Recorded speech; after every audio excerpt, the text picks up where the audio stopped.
Man, if you think you've already played all the open world games that matter, bro, I'm sorry to tell you, you're very mistaken. I spent hours and hours researching, revisiting reviews, comparing scores, looking at technical details, replaying specific parts, and analyzing what truly makes an open world game insanely good in 2026. It's not just about a big map, it's not just about pretty graphics, it's about immersion, freedom, a living system, that kind of game that hooks you and you don't even notice time passing.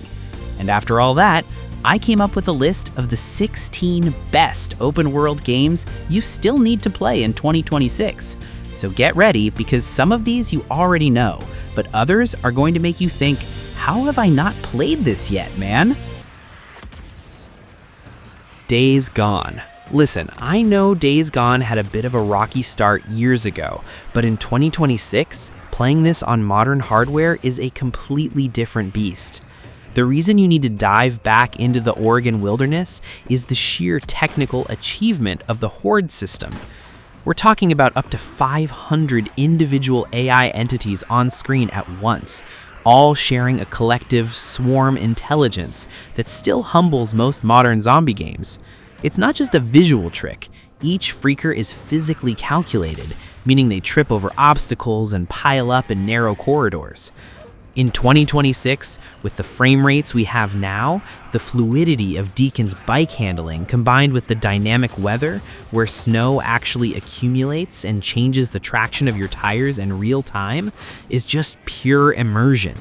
It's that rare open world where the map itself is trying to kill you. You aren't just moving from point A to point B, you're managing fuel, checking your scrap levels, and constantly scanning the horizon. If you haven't experienced the sheer panic of a sawmill horde chase in 4K at a locked 60 or 120 FPS, man, you haven't lived the true apocalypse yet. It's a gritty, soulful journey that finally gets the respect it deserves today.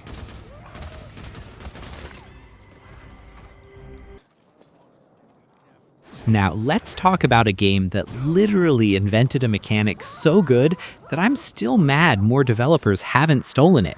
Middle-earth: Shadow of Mordor. Even in 2026, the Nemesis system is a technical marvel that makes the world feel more alive than games with 10 times the budget. Every time an Uruk kills you, he doesn't just disappear. He gets promoted, gains a unique personality, a voice, and a specific set of fears and strengths. He remembers you. This isn't just scripted dialogue, it's a procedurally generated social hierarchy that creates a living system where you are essentially the architect of your own villains. Technically, the combat is still incredibly sharp. It's that rhythmic, brutal Arkham-style flow that feels like a dance of death.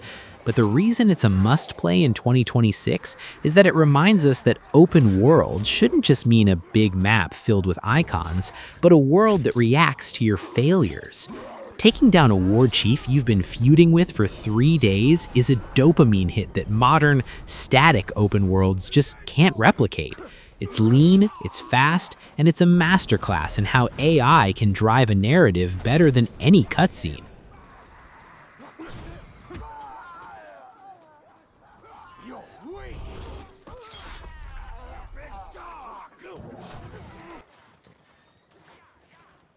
Red Dead Redemption 2? What can I even say about Red Dead Redemption 2 that hasn't been said? But bro, in 2026, this game is essentially the industry's final boss of immersion. While other games are trying to get faster and more arcadey, Rockstar went the opposite direction with hyper-realism. Everything in this world has physical weight. The way Arthur interacts with his horse, the way the mud deforms under your boots, the way the lighting filters through the trees in Lemoyne. It's a technical flex that still hasn't been surpassed. In 2026, the detail in the global illumination and the volumetric clouds make it look better than most games coming out this year. But the real hook is the pacing. It forces you to slow down. You'll find yourself just riding through the heartlands, not even doing a mission, just watching the ecosystem exist. Predators hunt prey, NPCs have full 24-hour schedules, and the world evolves as the story progresses. It's not just a game, it's a digital time machine. If you haven't experienced the tragedy of Arthur Morgan yet, or if you haven't just sat by a campfire in the Grizzlies watching a storm roll in, you are missing out on the most detailed simulation of a world ever committed to code.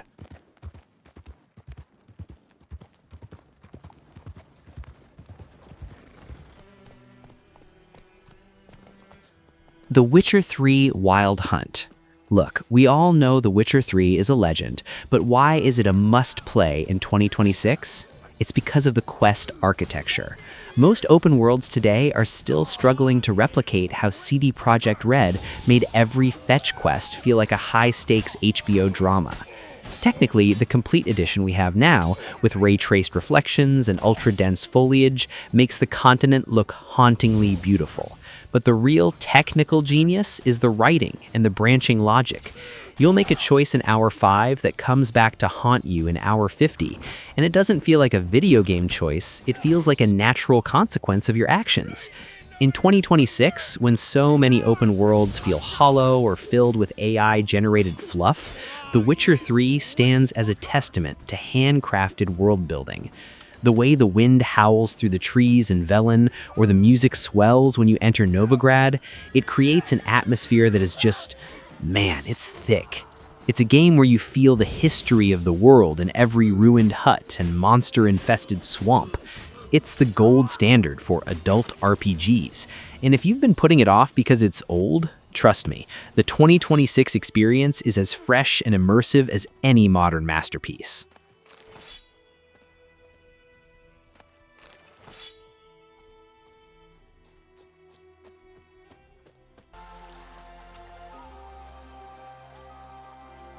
Okay, let's talk about Avatar: Frontiers of Pandora.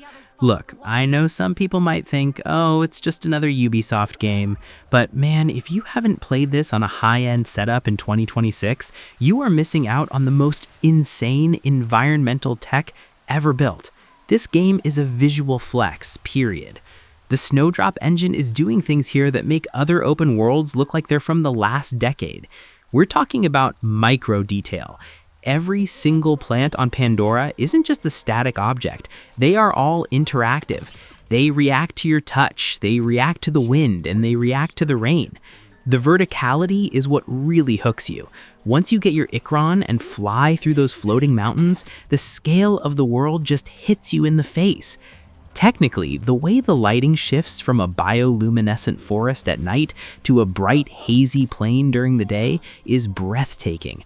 It's not just an open world, it's a living, breathing sensory experience. If you want a game where you can just stop, look at a tree for 5 minutes, and be genuinely impressed by the rendering work, this is it. It's pure escapism at its finest.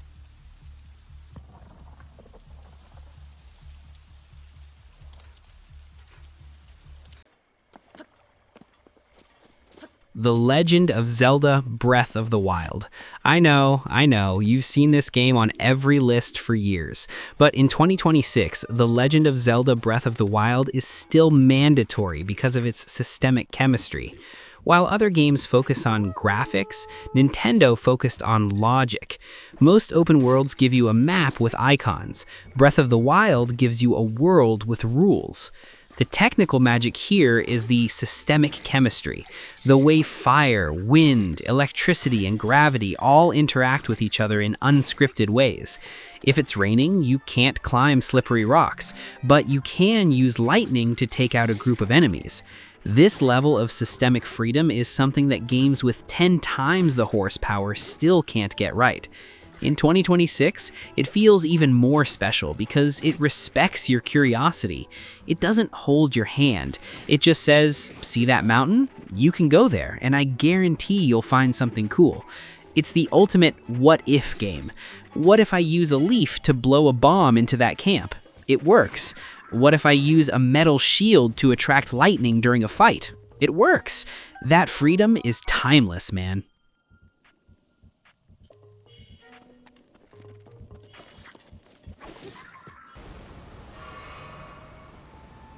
Elden Ring. Bro, Elden Ring is the game that basically redefined what it means to explore. In 2026, it remains the absolute king of sense of wonder. What From Software did here was technically brilliant because they replaced the checklist with art direction. There are no towers to climb to reveal the map. You just look at the horizon, see a massive glowing Erd tree or a gothic castle floating in the mist, and you just go. The technical design of the legacy dungeons, these massive, intricate structures woven into the open world, is a masterclass in level architecture. But what really hooks you is the discovery dopamine. Every corner you turn could lead to a boss that looks like a nightmare, a hidden underground city, or a weapon that completely changes your playstyle.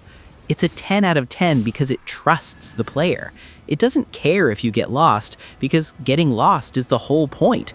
In 2026, playing this with the Shadow of the Erd Tree expansion included is easily a 150-hour journey that never feels repetitive. It's brutal, it's beautiful, and it's the most rewarding open world ever made, period.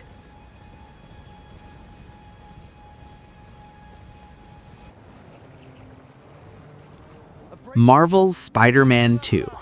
If the other games on this list are about living in a world, Marvel's Spider-Man 2 is about the physics of joy.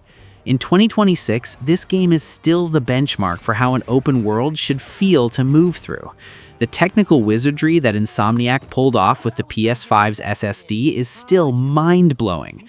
The way you can switch between Peter and Miles in 2 seconds, or fast travel to the other side of the city instantly, just removes all the boring parts of open-world games. But let's talk about the web wings and the slingshots. The sheer speed you can reach while gliding through the skyscrapers of Queens and Brooklyn is insane. Technically, the ray-traced reflections on the glass buildings as you swing past them create this sense of high-speed fidelity that makes you feel like you're actually there.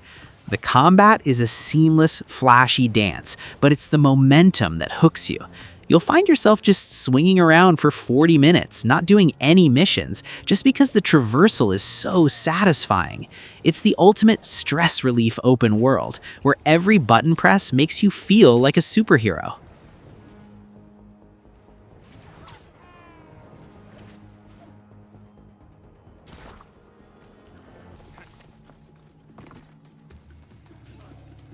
Assassin's Creed Odyssey. Look, I know the Assassin's Creed franchise is huge, but Odyssey is the one that truly mastered the ancient epic feel. And in 2026, it's still a monster of a game. What makes this a must-play isn't just the size of ancient Greece, it's the scale of the simulation. Technically, the way Ubisoft managed to create a seamless world that transitions from high mountain peaks to the depths of the Aegean Sea without a single loading screen is still a massive feat. But the real hook is the mercenary system. It's like a light version of the Nemesis system, where hunters are constantly tracking you based on your actions, making the world feel reactive and dangerous. In 2026, the naval combat still feels incredibly heavy and tactile. Hearing the wood creak and the crew sing shanties while a storm tosses your ship around is pure atmospheric gold. It's a game of just one more island. You'll start a quest in Athens, get distracted by a legendary beast in a forest, end up on a boat fighting pirates, and suddenly it's 4 a.m. It's an odyssey in the truest sense of the word, offering a level of freedom and historical tourism that is just unmatched in its ambition.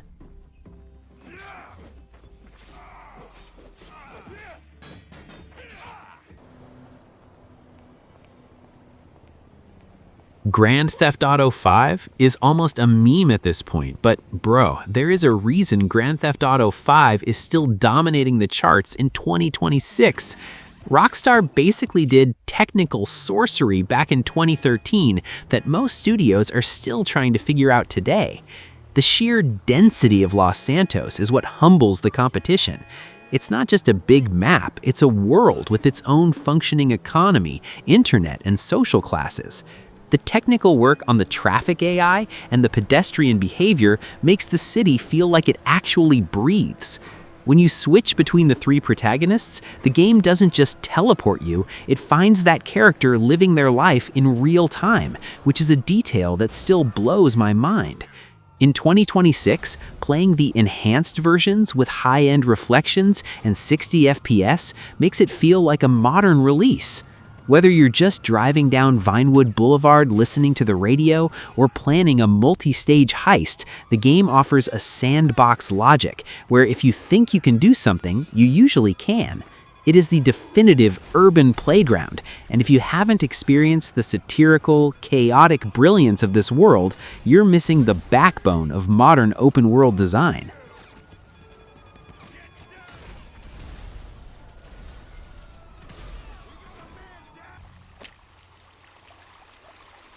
Sons of the Forest. Now let's pivot to something a bit more intense. Sons of the Forest is the game that humbles the survival genre by making the AI feel disturbingly human. In 2026, this is a must-play because of Kelvin and Virginia, your AI companions. The technical work on their independent decision-making is insane. They aren't just robots following you, they react to the environment, they get tired, they get scared, and they have their own personalities. But the real hook is the building system. It's not just click a blueprint and it appears, you actually chop the logs, snap them into place, and see the architecture come together physically. It makes your base feel like a real sanctuary. The technical execution of the seasons, where the entire map slowly transitions from a lush summer to a freezing, snow-covered winter, changes how you play. Food becomes scarce, the water freezes over, and the cannibals get more desperate. It creates this pressure cooker of immersion that keeps you on edge. It's a beautiful, terrifying, and technically smart open world that makes you feel every single day you manage to survive.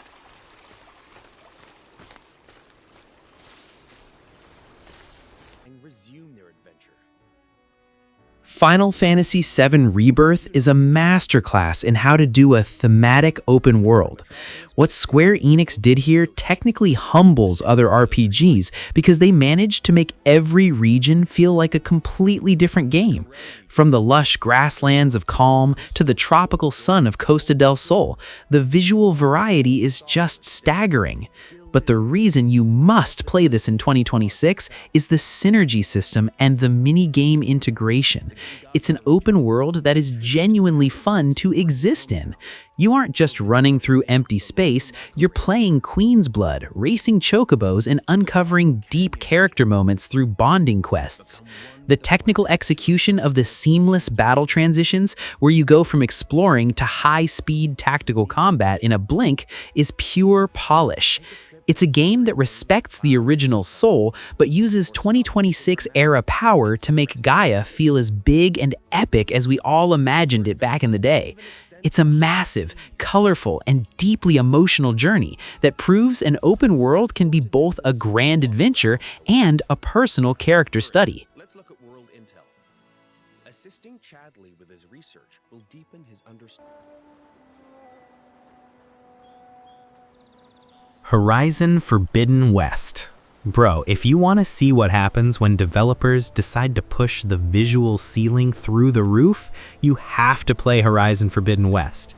In 2026, this game is still the industry benchmark for environment art and Decima engine power. What makes this a must-play isn't just the fact that it's pretty, it's the density of detail. We're talking about individual blades of grass, the microscopic fibers on Aloy's clothing, and the most realistic water physics I've ever seen in an open world. Technically, the way the machine AI interacts with the terrain is a masterclass. These giant mechanical beasts don't just clip through the world, they crush trees, kick up dust, and navigate the vertical cliffs of the Forbidden West with terrifying precision. But the real hook is the tactical freedom. Using a combination of high-tech traps, elemental arrows, and the new underwater traversal makes every encounter feel like a puzzle. It's a game that rewards you for being smart. In 2026, with the Burning Shores expansion included, the scale of the boss fights, especially that final massive Horus battle, is something that will leave your jaw on the floor.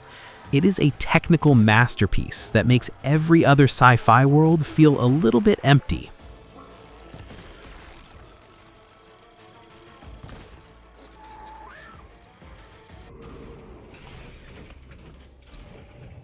Now, let's talk about the game that is probably the most unique experience on this entire list, Death Stranding 2 on the Beach. Hideo Kojima basically invented a new genre here, and in 2026, it humbles the industry by proving that movement itself can be a deep technical gameplay mechanic. While other games treat walking as a background thought, in Death Stranding 2, the terrain is the boss. The technical work on the physics-based traversal is insane. You feel every rock, every river current, and every gust of wind affecting your balance. But in the sequel, the scale has exploded. We're talking about massive environmental shifts, terrifying new Corral weather effects, and a story that is so out there it makes you question everything. The technical fidelity of the character performances, using the latest in metahuman-style motion capture, creates an uncanny level of emotion. It's a game about connection in a world that's literally falling apart. It's slow, it's meditative, and it's deeply rewarding. It's that rare open world where the journey truly is more important than the destination. If you want something that feels like art in motion, you cannot skip this.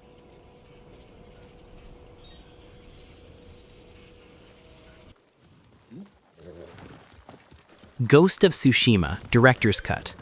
Ghost of Tsushima is a game that humbles the industry by proving that less is more. In 2026, this is a must-play because of its minimalist technical design. While other open-world games clutter your screen with mini-maps, waypoints, and 500 icons, Ghost of Tsushima uses the guiding wind. You literally follow the environment to find your way. Technically, the way the Sucker Punch team optimized the wind and particle effects is legendary. The way thousands of red maple leaves or white pampas grass petals react to your sword swings is pure poetry. The samurai cinema vibe is thick, and the combat? Man, the combat is surgically precise. In 2026, playing this with the Icky Island expansion and the Legends co-op mode makes it a massive package. It's a game that values your state of flow. You'll be riding your horse across a beach at sunset, and the game just feels so fluid and right that you'll forget you're holding a controller. It's a beautiful, violent, and deeply honorable journey that every gamer needs to experience at least once. It's not just a game, it's a tribute to the soul of the samurai. Hold still.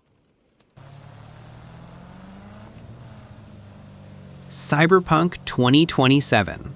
To close out this list, we have the ultimate redemption king, Cyberpunk 2027. Bro, in 2026, this isn't just a game, it's the gold standard for urban immersion. After the 2.0 update and Phantom Liberty, CD Projekt Red turned Night City into a living, breathing monster that humbles every other city-based open world. Technically, we're talking about the pinnacle of path tracing and AI-driven crowd density.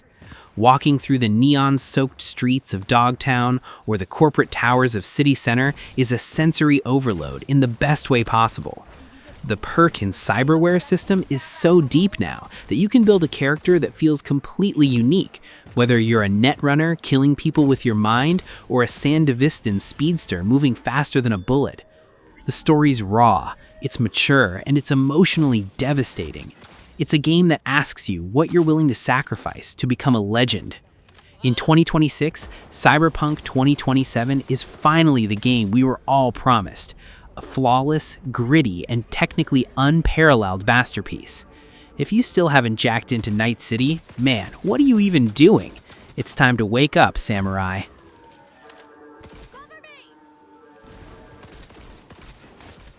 Man, we've covered a lot today. What makes these games special isn't just the size of their maps or the number of pixels on the screen. It's the fact that they are living systems. They are worlds that respect your curiosity, reward your creativity, and above all, make you feel like you're part of something bigger. In an era with so many options, these are the titles that truly define what it means to be an open-world masterpiece. They're worth every single hour you invest. But now, I want to hear from you. Which of these worlds is your second home? Is there a game you think I committed a crime by leaving off the list? Let's talk about it in the comments.